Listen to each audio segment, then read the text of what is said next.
Hello friends, नमस्ते। मेरा नाम गौतम कुमार है। बहुत सारे ऐसे कैंडिडेट थे, बहुत सारे स्टूडेंट हैं जिनसे मुझे ये क्वेरी आता था कि सर सोलर पावर प्लांट मुझे करना चाहिए या नहीं करना चाहिए, मुझे इसके बारे में जानना चाहिए या सीखना चाहिए या नहीं सीखना चाहिए, क्या स्कोप है, क्या मैं इसको सीखने के बाद जॉब मुझे मिल पाएगी या नहीं मिल पाएगी, कितने सालों तक इसका स्कोप है। तो ये सारे जो क्वेश्चंस हैं, ये सारे का आंसर मैं आज दूंगा आप लोगों को। आज जो मैं आप लोगों को बताने जा रहा हूँ वो solar power plant designing, installation और मेंटेनेंस क्या करना चाहिए, अगर करना चाहिए तो किस फील्ड में करना चाहिए या नहीं करना चाहिए, ये सारा कुछ डिस्कस करेंगे आज के इस क्लास में और इस वीडियो में। तो अभी तक आपने इस चैनल को सब्सक्राइब नहीं किया है तो ज़रूर सब्सक्राइब कर ले, क्योंकि इस चैनल में सिर्फ आपको टेक्निकल से रिलेटेड सब कुछ बेनिफिट मिलने वाला है। तो आइए स्टार्ट करते हैं इस वीडियो की। तो सबसे पहले हमें ये देखना है कि हम सोलर पावर प्लांट के बारे में जान रहे हैं। तो उससे पहले ये माइंड में क्वेश्चन आता होगा कि ये सोलर पावर प्लांट होता क्या है, हमें इसका डेफिनेशन क्या है। बहुत सारे मार्केट में ऐसे सारे स्टूडेंट हैं, मैं इंटरव्यू में भी देखता हूँ और पूछता हूँ लोगों को कि सोलर पावर प्लांट होता क्या है, तो बेसिकली वो जो आंसर देते हैं वो उसका वर्किंग का देने लगते हैं। वो बोलते हैं कि जब सूरज की रोशनी सोलर पैनल से टकराती है तो उससे जो इलेक्ट्रिसिटी मिलता है that is non A solar power plant. तो आपको ये समझना पड़ेगा, इंटरव्यूअर आपसे जानबूझ के ये क्वेश्चन पूछते हैं कि सोलर पावर प्लांट होता क्या है, उसके आंसर पे उसका डेफिनेशन देना, ना कि उसका वर्किंग करना। तो आइए हम इसका डेफिनेशन समझते हैं कि सोलर पावर प्लांट को डिफाइन कैसे करें। कोई इंटरव्यूअर या कोई भी आदमी अगर आपसे डेफिनेशन पूछता है तो इसका आंसर कैसे। तो सोलर पावर प्लांट, यहाँ पे आप देखेंगे सोलर पावर प्लांट, जो पावर प्लांट है ये बेसिकली दो टर्म्स से बने होते हैं, एक पावर होता है और दूसरा प्लांट होता है। तो प्लांट को हम सिस्टम भी बोलते हैं। अगर जिनका इलेक्ट्रिकल फील्ड है तो लीनियर कंट्रोल सिस्टम एक हमारा सब्जेक्ट हुआ करता था। तो लीनियर कंट्रोल सिस्टम में एक सिस्टम आता था, तो सिस्टम का एक डेफिनेशन होता था कि व्हाट इज सिस्टम। तो यहाँ पे प्लांट आपका सिस्टम को शो करता है। सिस्टम का मतलब ये होता है कि किसी भी कार्य के गोल को अचीव करने में जो सिस्टमैटिक प्रोसेस लगता है उसे सिस्टम। इसको मैं डिफाइन दोबारा करता हूँ कि the systematic arrangement of all the components to achieve a desire goal, that is not a system. Example देकर समझते हैं। हमें चाय बनाना है, हेलो, चाय बनाने के लिए सबसे पहले क्या करना होता है, सबसे पहले हमें गैस ऑन करना पड़ता है, तो दिए चलाने पड़ते हैं, उसके बाद पानी डालना पड़ता है, दूध, चाय पत्ती, ऐसे करते करते हम चाय बनाते हैं। तो एक सिस्टम के तहत हम जा रहे हैं। सबसे पहले हमने गैस को ऑन किया, उसके बाद पतीला चढ़ाया है गैस पे, उसके बाद पानी डाला है। तो स्टेप बाय स्टेप सारे कंपोनेंट्स हम अरेंज किए, उसके बाद जाके हमारा चाय बना। तो यहाँ पे जितना भी सिस्टमैटिक अरेंजमेंट था हमारे कंपोनेंट्स का, ताकि हम किसी गोल को अचीव कर सकें, that is known as system, right. Similarly अगर मैं यहाँ पे समझता हूँ कि एक फर्नीचर प्लांट है, तो फर्नीचर का सिस्टम है, मतलब हमारा आउटपुट फर्नीचर निकलेगा, चेयर, टेबल्स, ये सारा निकलेगा आउटपुट्स, और इनपुट्स में इसका रॉ मटेरियल्स होगा। मतलब हमारा जो प्रोसेसिंग है, प्रोसेसिंग इस तरीके से इक्विपमेंट्स का अरेंजमेंट होगा कि उससे जो आउटपुट निकलेगा हमारा फर्नीचर निकलेगा, तो उसे फर्नीचर प्लांट्स बोलते हैं। अगर मैं टेक्सटाइल प्लांट्स की बात करता हूँ आपके सामने, तो टेक्सटाइल प्लांट्स का मतलब आउटपुट हमारा क्या निकलेगा, आउटपुट हमारा निकलेगा टेक्सटाइल, राइट। तो टेक्सटाइल जो आउटपुट हमारा निकला, इसके बीच में जो भी कंपोनेंट्स का प्रोसेसिंग हुआ वो सिस्टमैटिक अरेंजमेंट के साथ हुआ।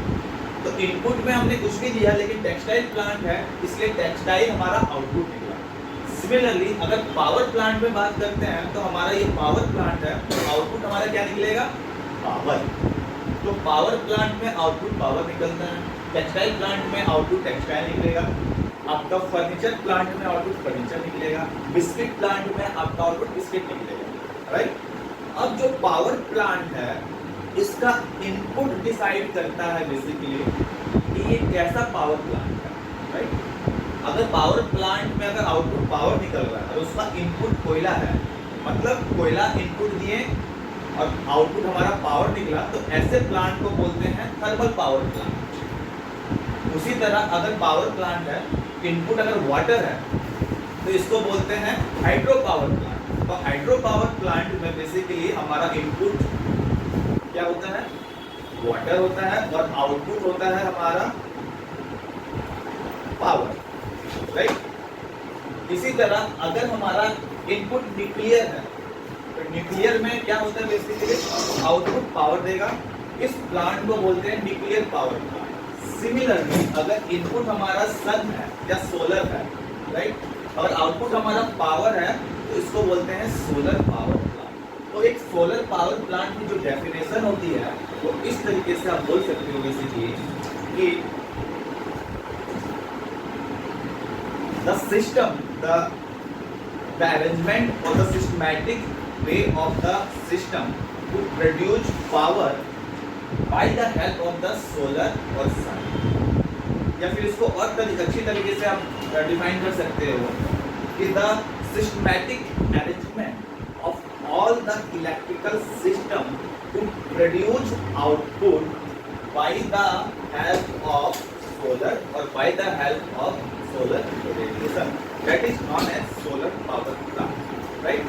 इंटरव्यू आपसे जब भी ये चीजें पूछता है, हमेशा वो यही चीज सुनना चाहता है कि कैंडिडेट को वर्किंग के बारे में और डेफिनेशन के बारे में पता है या नहीं है। इसका वर्किंग क्या होता है कि जब भी सोलर का रेडिएशन हमारा सोलर पैनल पे पड़ता है, ये आउटपुट हमारा इलेक्ट्रिसिटी देता है, that is the brief working of the solar power plant. लेकिन डेफिनेशन क्या होता है, the systematic arrangement of the all components, or you can say the systematic arrangement of all the electrical equipments to produce output by the help of the solar or the sun radiation, that is known as solar power plant। अगले topic में हम लोग देखते हैं कि हम लोग solar power plant आज के डेट में क्यों इतना रस है, लोग क्यों सोलर पावर प्लांट की तरफ जा रहे हैं, सरकार सोलर पावर प्लांट की तरफ क्यों इतना इनिशिएटिव ले रही है। तो इसके बारे में हम लोग कुछ डेटा के साथ देखते हैं। नेक्स्ट टॉपिक में हम लोग देख रहे हैं कि सोलर पावर प्लांट भी क्यों, वाई सोलर पावर प्लांट। तो सोलर पावर प्लांट भी हम लोग क्यों जानना चाह रहे हैं, या सरकार ज़्यादा से ज़्यादा इनिशिएटिव सोलर पावर प्लांट पे ही क्यों कर रही है।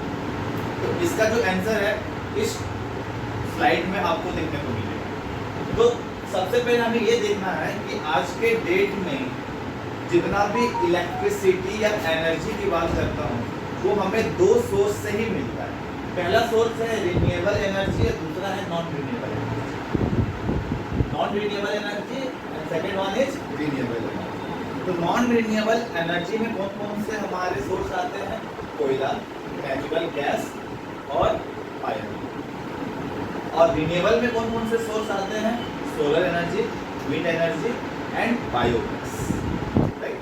तो आपके घरों में, आपके फैक्ट्रीज में, आपके कंपनी में जितने भी आज के डेट में इलेक्ट्रिसिटी आ रहा है, आपके पंखा चल रहा है, आपके कंप्यूटर चल रहा है, आपके मशीन चल रहे हैं, वो मैक्सिमम 75% आपका नॉन रिन्यूएबल से आ रहा है।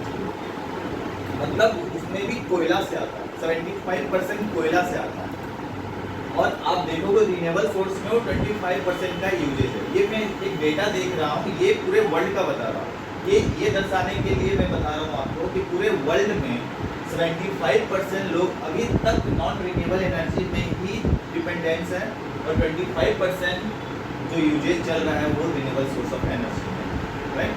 तो कोयला, नेचुरल गैस और ऑयल, इसी में मैक्सिमम डिपेंडेंसी है आज के डेट में पूरे वर्ल्ड की।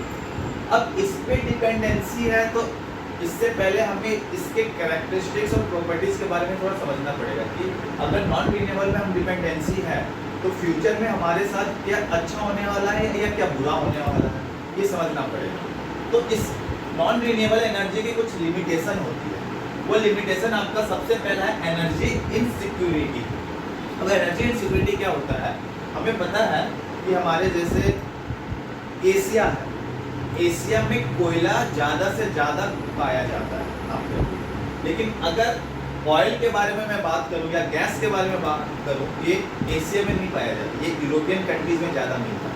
तो इससे क्या समझ में आया हमें, इससे ये समझ में आया कोई भी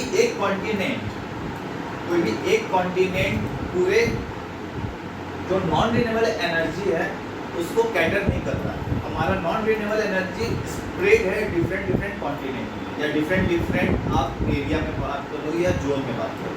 तो अगर कल को कोई दूसरा कंट्री हमें एनर्जी देने से मना कर दिया तो उस कंट्री में एनर्जी क्राइसिस आ जाएगी। अब जैसे मैं एग्जांपल लेता हूँ, इंडिया में ज़्यादा से ज़्यादा प्रोडक्शन आपका कोयला का होता है और रसिया में आपका गैस का हो रहा है, राइट। तो कल को इंडिया और रसिया का कोई कॉन्फ्लिक्ट हो जाता है तो रसिया हमें गैस देने से मना कर देगा और हमारे पास गैस का क्राइसिस आ जाएगा, गैस का जो रेट है वो बढ़ता चला जाएगा। तो आपका ये एनर्जी सिक्योरिटी बहुत ही इम्पोर्टेंट पैरामीटर्स है इस प्रोस्पेक्टिव से। तो इंडिया आज के डेट में 46% इंपोर्ट करता है energy from different different countries, right. 46% import कर रहा है। तो आप ये समझ सकते हो कि कल को वो कंट्री मतलब 46% अगर हमें देने से मना कर दिया कि हम तुम्हें एनर्जी नहीं देंगे, उस केस में इंडिया में क्या सिचुएशन होगा, सिविल वॉर तक आ सकती है, राइट। तो कोयला एक एनर्जी इनसिक्योरिटी के अंदर आता है, मतलब इसमें हमेशा इनसिक्योर होता जाता है, हमें इनसिक्योरिटी लगती है कि ये खत्म हो जाएगा, उसके बाद क्या, राइट। नेक्स्ट पॉइंट है लिमिट फॉसिल फ्यूल। हमारा जो फॉसिल फ्यूल है कोयला जो काफ़ी कम है, लिमिट है। क्या समझ में आया इससे? लिमिट फॉसिल फ्यूल का मतलब ये है कि जब रेट ऑफ प्रोडक्शन ऑफ कोयला काफ़ी कम है, रेट ऑफ प्रोडक्शन काफ़ी कम है, लेकिन रेट ऑफ कंजप्शन काफ़ी ज़्यादा है कोयला, राइट। कोयला का रेट ऑफ प्रोडक्शन कम होता है और कंजप्शन ज़्यादा होता है। तो कंजप्शन ज़्यादा है, प्रोडक्शन कम है, तो इससे हमें क्या समझ में आया? इससे हमें ये समझ में आया कि कल को हमारा डिमांड और सप्लाई में एक गैप आएगा। डिमांड आपका बढ़ रहा है लेकिन सप्लाई हमारा कम है, डिमांड बढ़ रहा है सप्लाई कम है, तो law of demand and supply ये बोलता है कि आपका प्राइस में सब बढ़ेगा ही बढ़ेगा। तो आपका फॉसिल फ्यूल हमारा जो वर्ल्ड में जो रिजर्व है, कोयला 200 साल तक चलने वाला है, गैस 70 साल तक चलने वाला है और जो ऑयल है वो 50 साल तक चलने वाला है। इसका मतलब ये है कि 200 साल के बाद कोयला खत्म हो जाएगा, गैस खत्म हो जाएगा 70 साल के बाद और ऑयल जो है 50 साल के बाद ये खत्म हो जाएगा। तो हमारे पास जो फॉसिल फ्यूल है या नॉन रिन्यूएबल एनर्जी है वो लिमिटेड है। अब इस लिमिटेड होने के कारण हमारा प्राइस पे इम्पैक्ट होता है। आज के रेट में आप सभी के जितने भी पर यूनिट का खर्चा है बिजली का, किसी का 4 रुपये होगा, किसी का 6 रुपये होगा, किसी का 8 रुपये होगा, किसी का 10 रुपये होगा। एक बात आप लिख के ले लो, ये 8 रुपये का किसी का है वो 8 से 9 होने वाला है, लेकिन 8 से 7.5 रुपये नहीं होने वाला था। ऐसा क्यों? क्योंकि हमारा रेट ऑफ कंजप्शन ज़्यादा है, प्रोडक्शन कम है कोयला का और डिमांड ज़्यादा है सप्लाई का। इसीलिए हमारा नॉन रिन्यूएबल एनर्जी सबसे पहले एनर्जी सिक्योरिटी हमें दर्शाता है, उसके बाद लिमिट फॉसिल फ्यूल है और लास्ट ऑब्वियस है पॉल्यूशन होता है। तो ये सारे प्रॉब्लम्स का जो सॉल्यूशन है आपका रिन्यूएबल में। अगर रिन्यूएबल में आते हैं इसमें कोई एनर्जी सिक्योरिटी नहीं है, सूरज का जो भी रोशनी है या रे ऑफ लाइट्स है ये सब के लिए फ्री है, कोई लिमिट फ्यूल नहीं है, अनलिमिटेड। जब तक इस दुनिया है आपका फॉसिल फ्यूल हमेशा चलता रहेगा, सॉरी आपका जो फ्यूल है सोलर का वो चलता रहेगा। पॉल्यूशन, कोई पॉल्यूशन ये क्रिएट नहीं करता। तो सबसे पहले तो आप ये समझना पड़ेगा कि इसकी जो लिमिटेशन है नॉन रिन्यूएबल एनर्जी का, वही एडवांटेज है सोलर पावर प्लांट का। तो इसलिए लोग ज़्यादा से ज़्यादा सोलर पावर प्लांट की तरफ जा रहे हैं और कैटर कर रहे हैं बेसिकली, राइट। अब एक चीज़ आपको समझना पड़ेगा कि एनर्जी और आपका डेवलप्ड कंट्री मतलब जीडीपी, एनर्जी और जीडीपी में बहुत स्ट्रॉन्ग रिलेशनशिप होता है। किसी कंट्री का पर कैपिटा एनर्जी कंजप्शन क्या हुआ, मतलब एक आदमी अगर ज़्यादा से ज़्यादा एनर्जी कंज्यूम कर रहा है तो वो कंट्री ज़्यादा डेवलप माना जाता है। ऐसा क्यों? अब इस फ्लो चार्ट में देख सकते हैं, अगर किसी कंट्री का पर कैपिटा एनर्जी कंजप्शन ज़्यादा है तो इसका मतलब ये समझ में आ रहा है कि उस कंट्री में मैन्युफैक्चरिंग यूनिट भी ज़्यादा होगी, वहाँ पे मशीनें हैं, वहाँ पे और भी लेबर्स काम करते हैं, मतलब वहाँ पे ज़्यादा से ज़्यादा लोग वहाँ पे एनर्जी कंज्यूम कर रही है, चाहे वो आदमी कर रहा है या वो मशीनें कर रहा है। तो मैन्युफैक्चरिंग यूनिट ज़्यादा लगेगी। मैन्युफैक्चरिंग जहाँ ज़्यादा हुआ मतलब वहाँ पे एम्प्लॉयमेंट का सोर्स ज़्यादा होगा। अगर किसी कंट्री में ज़्यादा से ज़्यादा फैक्ट्रियाँ ओपन हो रही है तो वहाँ पे एम्प्लॉयमेंट भी चाहिए, स्किल लेबर चाहिए, अनस्किल लेबर चाहिए। एम्प्लॉयमेंट ज़्यादा होगी, सरकार के पास रेवेन्यू ज़्यादा जाएगा। सरकार के पास रेवेन्यू ज़्यादा हुआ मतलब जीडीपी ज़्यादा ग्रोथ करेगा उस कंट्री का। अब जीडीपी जैसे ग्रोथ करेगा वो कंट्री डेवलप्ड कंट्री में आ जाएगी। आप किसी भी कंट्री को उठा के देख लीजिए, यूएसए का देखते हैं, यूएसए का पर कैपिटा एनर्जी कंजप्शन 10,000 है, मतलब एक आदमी एक साल में ऑन एन एवरेज 10,000 यूनिट का कंजप्शन करेगा। आज के डेट में डेवलप्ड कंट्री है। चाइना देख लीजिए, चाइना आज के डेट में करीबन 4,000 या 5,000 पर कैपिटा एनर्जी कंजप्शन है, तो वो अंडर डेवलप्ड है। इंडिया का 1200 है units per year on an average एक आदमी, पाकिस्तान का 850 के करीबन है। तो आप देखेंगे पर कैपिटा एनर्जी कंजप्शन जिसका सबसे ज़्यादा हुआ वो डेवलप्ड है, जिसका सबसे कम हुआ अंडर डेवलप्ड है, राइट। तो जो सोलर पावर प्लांट है इसकी नीड ही इसलिए हो गई है क्योंकि सबसे पहले एनर्जी सिक्योरिटी, कल तो किसी के साथ वॉर चल गया, छिड़ गया, तो हमें वो एनर्जी देने से या फिर वो फॉसिल फ्यूल देने से मना कर देगा। फिर सरकार क्या करेगी, एनर्जी कम हो जाएगा तो जीडीपी भी कम हो गया बेचारे का, ठीक है। तो energy consumption limit fossil fuel है, फॉसिल फ्यूल बिल्कुल है ही नहीं हमारे पास, रिजर्व है। जो रिजर्व है हमारा वो 200 साल 70 साल 50 साल तक ही चल रहा है। उसके बाद क्या, उसके बाद तो पूरी तरह से अंधेरा हो जाएगा, कंपनियां बंद हो जाएगी, हमारे पास एनर्जी यूज करने के लिए नहीं होगा। तो उस कंडीशन पे एनर्जी अगर कम हो गया तो जीडीपी भी लो हो गया। और तो पॉल्यूशन ऑब्वियस है, पॉल्यूशन बढ़ रहा है। एयर क्वालिटी इंडेक्स भी अगर देखेंगे आप, लोगों को काफ़ी डिजीज हो रहा है, बीमारी हो रहा है। सोलर में आएगा कोई एनर्जी सिक्योरिटी नहीं, सबका हक है इसमें। सोलर पे सन पे अभी कोई टैक्स नहीं लगता है, आपका इसका कोई लिमिट नहीं फॉसिल फ्यूल का, सॉरी इसके फ्यूल का, मीन्स आप जितना मर्जी इसको यूज कर सकते हैं, सिर्फ दिन के समय पे यूज कर सकते हैं, रात को भी करोगे नहीं, फिर इसका कोई पॉल्यूशन नहीं होगा। तो ऑन एन एवरेज सरकार को ये आंकड़ा समझ में आ गया कि भैया जितना ज़्यादा एनर्जी हमें मिलेगा उतना ज़्यादा हमें ग्रोथ होगा, हमारी कंट्री का जीडीपी भी ज़्यादा होगा, वो डेवलप होगा, ठीक है। अब ये चीज़ तो फॉसिल फ्यूल्स होने से रहा, इसलिए सरकार आज के डेट में सोलर पावर प्लांट पे ज़्यादा फोकस कर रही है। Not solar power plant, wind power plant पे भी फोकस कर रही है, मतलब रिन्यूएबल पे फोकस कर रही है, जिसमें से सोलर पावर प्लांट की प्रायोरिटी ज़्यादा है आज के डेट में। तो सरकार कुछ स्टेट्स में तो ये पॉलिसी भी ला रही है जिनका सेंसर लोड पर्टिकुलर किलोवाट से ज़्यादा है तो अब वो सोलर पावर प्लांट मैंडेटरी है, फैक्ट्री पे मैंडेटरी कर दिया गया है ना। तो कुछ जगह पे ये मैंडेटरी कर दिया गया। अब धीरे धीरे आने वाले समय पे एक टाइम ऐसा आएगा कि सोलर पावर प्लांट ही हर जगह दिखेगा और सोलर पावर प्लांट से ही चीज़ें चलेगी। तो ये एक बहुत ही क्रूशियल टॉपिक था कि सोलर पावर प्लांट क्यों करना चाहिए। तो इस सारे सेगमेंट पॉइंट ऑफ व्यू से सोलर पावर प्लांट करना चाहिए। एक कैंडिडेट को हमेशा ये समझना चाहिए कि इसकी नीड फ्यूचर में कब तक पड़ेगी।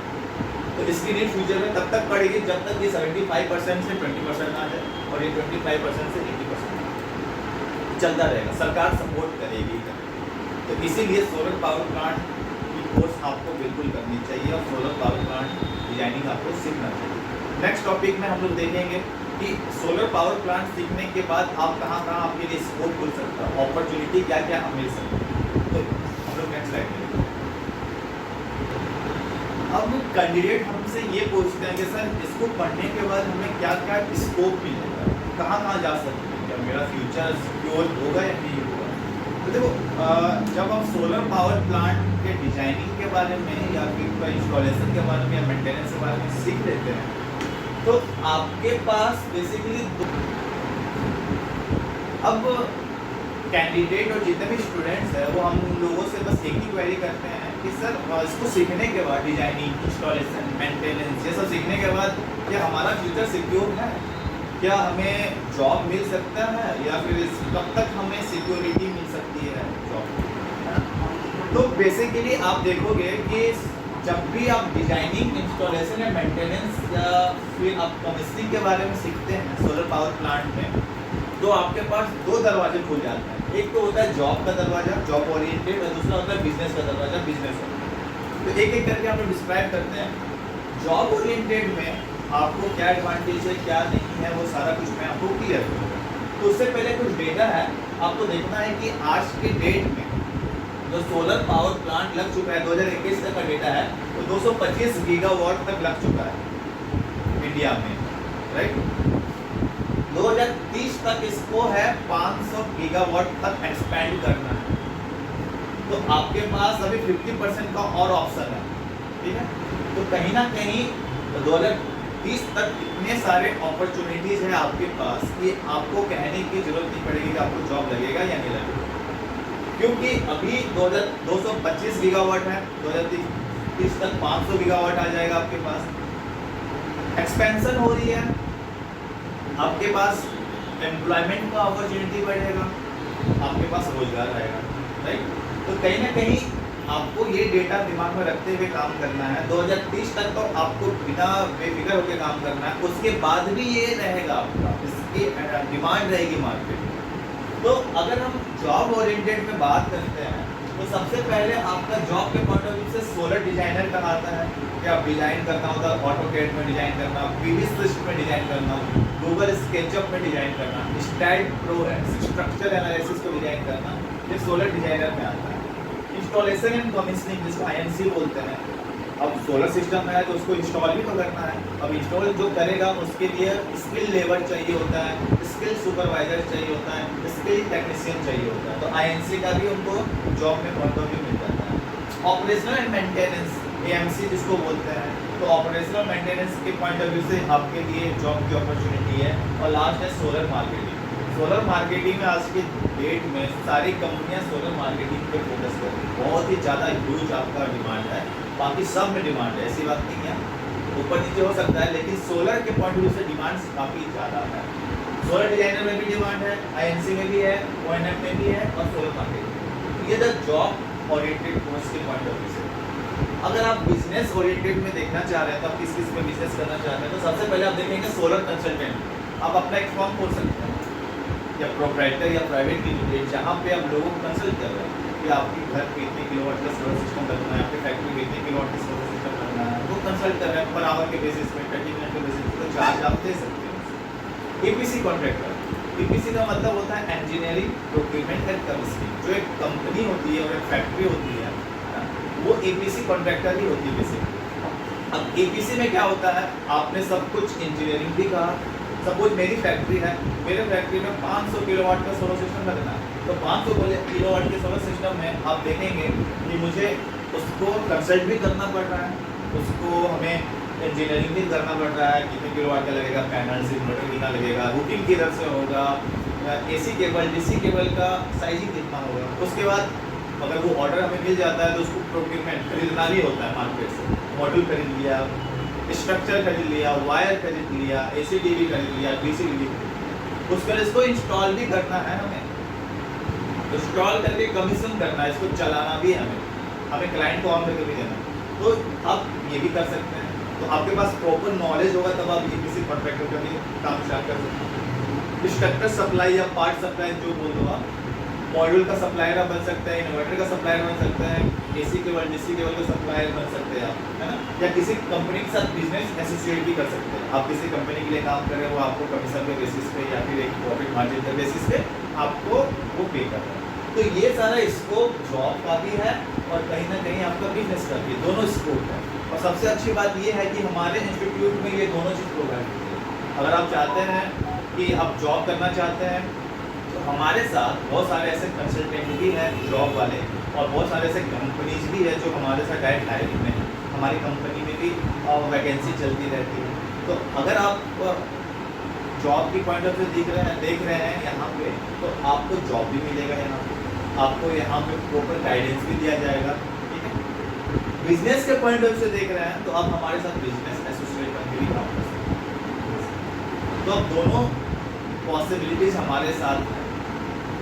तो सोलर पावर प्लांट की डिजाइनिंग बहुत ही इम्पोर्टेंट पैरामीटर्स है आज के डेट में। ट्रेंडिंग कोर्स आप बोल सकते हैं, क्योंकि आने वाले समय पे सोलर ही है जो पूरे वर्ल्ड को एनर्जी प्रोवाइड करे। और आज के डेट में स्किल जो है सोलर का, जो एजुकेशन है सोलर की, बहुत कम लोगों के पास है। लोग EPC का दुकान या फिर फैक्ट्री या फिर कंपनी जो बोलो आप, हर जगह खोल के बैठे हुए हैं, वो वही जानते हैं जो उनको बताया जाता है, टेक्निकली ज़्यादा डेप्थ साउंड नहीं। तो आपको उस इंस्टीट्यूट के साथ जाना चाहिए जिस इंस्टीट्यूट पे बाकायदा आपको जो पढ़ा रहा है, जो फैकल्टी है, उसने अपने हाथों से काम किया है, उसने कभी वर्किंग करा है। बहुत सारे ऐसे इंस्टीट्यूट हैं जो आपको सिर्फ आपको बुलाते हैं, आपको मीटिंग में की बातें करेंगे, समझाएंगे, पैसा आपसे ले लेंगे, उसके बाद वो आपको जल्दी जल्दी में पढ़ा के भेज देंगे, आपको कुछ समझ में नहीं आएगा। क्यों? क्योंकि वो थ्योरेटिकल पढ़ा रहे हैं। हमारे साथ आप टाइप होंगे तो हम आपको प्रैक्टिकल पढ़ाएंगे, प्रैक्टिकल साइट्स पे ले जाएंगे, प्रैक्टिकल हम आपको दिखाएंगे कि ये हमारा मॉड्यूल्स होता है, ये हमारा पैनल्स होता है। मैं आपको प्रैक्टिकल इस तरीके से मैं आपको बताऊंगा कि ये मॉड्यूल्स होता है, ये किस टाइप का मॉड्यूल्स है ना। इसको अगर एंगल में मैं ऐसा लगाता हूँ, ये कितने एंगल का हो गया, इस एंगल को मेजरमेंट कैसे करते हैं, इसको इंस्टॉल कैसे करेंगे, ये पीछे में ये ब्लैक कलर का डब्बा क्या है, ये सब कुछ प्रैक्टिकल में आपको दिखाऊंगा। और साइट पे जो दिखाऊंगा ही दिखाऊंगा, इंस्टॉल करके भी दिखाऊंगा। अगर हमारे पास कहीं इंस्टॉलेशन का काम चल रहा है तो उस कंडीशन पे हम आपके हाथों से नहीं करवाएंगे। तो हमारा काम सिर्फ एजुकेशन प्रोवाइड करना है, हमारा काम सिर्फ और सिर्फ आपको स्किल प्रोवाइड करना है। कोई फॉल्स कमिटमेंट नहीं, कोई भी ऊपर बातें नहीं, कोई भी नीचे बातें, जो है स्ट्रेट फॉरवर्ड है। तो अगर अभी तक आपने इस चैनल को सब्सक्राइब नहीं किया तो तुरंत सब्सक्राइब करें। और अगर आप चाहते हैं कि आपको और कुछ जानकारी चाहिए सोलर में कि मुझे और अभी भी डाउट है, तो कमेंट सेक्शन पे जरूर अपने डाउट्स को पुट ऑन करें, या फिर डायरेक्ट कॉन्टैक्ट नंबर दिया गया जो कॉन्टैक्ट नंबर है उस पर आप कॉल करें।